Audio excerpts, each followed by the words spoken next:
साथियों नमस्कार, मैं हूं नीरज पटेल और आप देख रहे हैं नेशनल जनमत। नेशनल जनमत को धर्म के धंधे में यानी कि कथावाचकों के धंधे में एक बात बहुत अच्छी लगती है कि किसी भी कथावाचन का कोई सिलेबस नहीं है।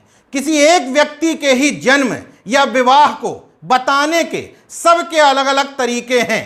और हैरत की बात देखिए, भक्तों की नज़र में कोई गलत नहीं, सभी सही है।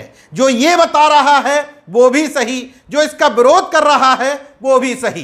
कुल मिलाकर के दुकानदारी सबकी चलती है। मौजूदा समय में दो कथावाचक भिड़े हुए हैं। पंडित प्रदीप मिश्रा सीहोर वाले, वही वाले जो ज्ञान देते हैं कि बच्चों को साल भर स्कूल मत भेजो, एग्जाम के समय शिवलिंग पर बेलपत्री चिपका दो, बच्चा पास हो जाएगा। वही वाले प्रदीप मिश्रा ने ज्ञान दे दिया कि कृष्ण की जितनी भी रानियों के नाम सामने आए उसमें राधा रानी ही नहीं थी। मतलब कृष्ण की शादी राधा से होने की बजाय एक अनय घोष नाम के शख्स से हुई थी और वो बरसाना की रहने वाली भी नहीं थी। तमाम अन्य ज्ञान भी दिया।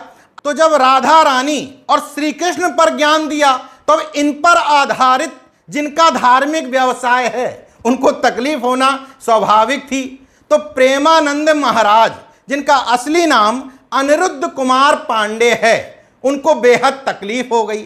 और तकलीफ भी सामान्य नहीं, उन्होंने रगड़ करके फेंक दिया। बोले इस तरह की बात करोगे तो नरक में जाओगे। तमाम अपमानजनक शब्दों का इस्तेमाल करते हुए कहा इसको ज्ञान है ही नहीं, लोगों को इसको सुनना ही नहीं चाहिए। सुनिए पहले कि प्रेमानंद महाराज ने क्या कुछ नहीं कहा। एक बहुत बड़े अपने को भागवताचार्य कहते हो, द्वारिकाधीश के विषय में बोल दिए, सब तुम्हें नमन करते हैं। न सिर्फ प्रेमानंद महाराज बल्कि मथुरा वृंदावन के सैकड़ों साधु संतों को तकलीफ हो गई। वो पुलिस के पास पहुंचे, एफआईआर दर्ज करने की मांग की और बोले हमारी धार्मिक भावनाएं आहत हो गईं। अब जब एक तरफ से नाजुक धार्मिक भावनाओं की बात सामने आई तो दूसरी तरफ यानी कि प्रदीप मिश्रा भी पीछे कहां रहने वाले थे। उन्होंने व्यासपीठ और शिव पुराण को आगे लगा दिया। बोले इस तरह की बात जो हमारे लिए कर रहे हैं वो व्यासपीठ और शिव पुराण का अपमान कर रहे हैं। इनको भी सुन लीजिए। आज उन ब्रजवासियों में कुछ लोग ऐसे घुस गए हैं जो इस शिवपुराण का विरोध करना चाहते हैं, इस व्यासपीठ का विरोध करना चाहते हैं, प्रदीप मिश्रा का विरोध करना चाहते हैं। वो लोग राधा रानी की आड़ में बदनाम करना चाहते हैं और ब्रजवासी इतना भोला है कि वो समझ नहीं पा रहा। अब इस धार्मिक धंधे की लड़ाई में आगे बढ़ूं उससे पहले यह भी सुन लीजिए कि प्रदीप मिश्रा ने ज्ञान क्या दिया था। भगवान कृष्ण की 16,108 रानी में राधा का नाम नहीं है और राधा के पति में कृष्ण का नाम नहीं है। राधा जी के पति का नाम क्या है? क्या नाम है राधा जी के पति का? अनय घोष। क्या नाम है राधा के पति का? अनय घोष। राधा जी की सास का नाम था जटिला, ननन का नाम था कुटिला। राधा जी का विवाह हुआ था ग्राम छाता। कहां की रहने वाली थी राधा? जम के बोलो। है बरसाना। पक्के में बरसाने की राधा नहीं थी, राधा जी थी रावल गांव की। हालांकि भारी विरोध के बाद प्रदीप मिश्रा बोले कि वीडियो कई साल पुराना है और उसको काट छांट करके पेश किया गया है। मैं राधा रानी का बहुत सम्मान करता हूं, लेकिन इशारों में उन्होंने कहा जो उन्होंने बताने की कोशिश की है वो पुराणों के हिसाब से। अब मेरे जैसे अनीश्वरवादी व्यक्ति के लिए पूरा subject he out of syllabus है, इसलिए मुझे जानकारी नहीं है कि दोनों में सही ज्ञान कौन दे रहा है। लेकिन इस धंधे की खूबसूरती देखिए, दोनों के अपने अपने अनुयायी हैं, दोनों का धर्म का धंधा जबरदस्त फल फूल रहा है। अब इतना तय है दोनों की लड़ाई में कि एक सही बोल रहा है, एक गलत बोल रहा है।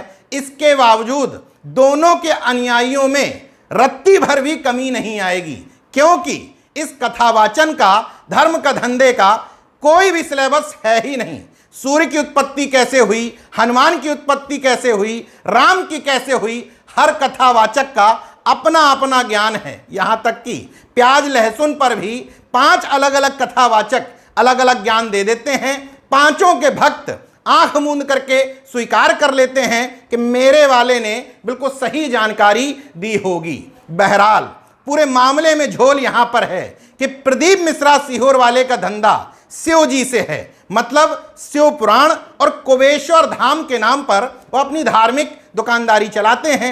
मुझे केवल इतनी तकलीफ है कि आप अपना धंधा ठीक से चला रहे थे, आप दूसरे के धंधे में, यानी कि राधा रानी के नाम पर जो धार्मिक व्यवसाय कर रहे हैं उनके धंधे में क्यों कूद पड़े।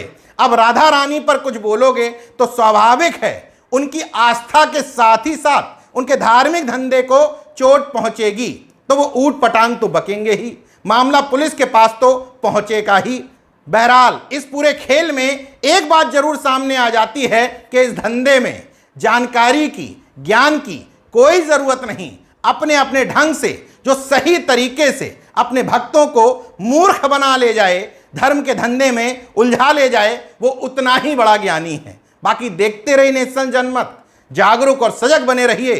जय विज्ञान, जय संविधान, जय लोकतंत्र। धन्यवाद।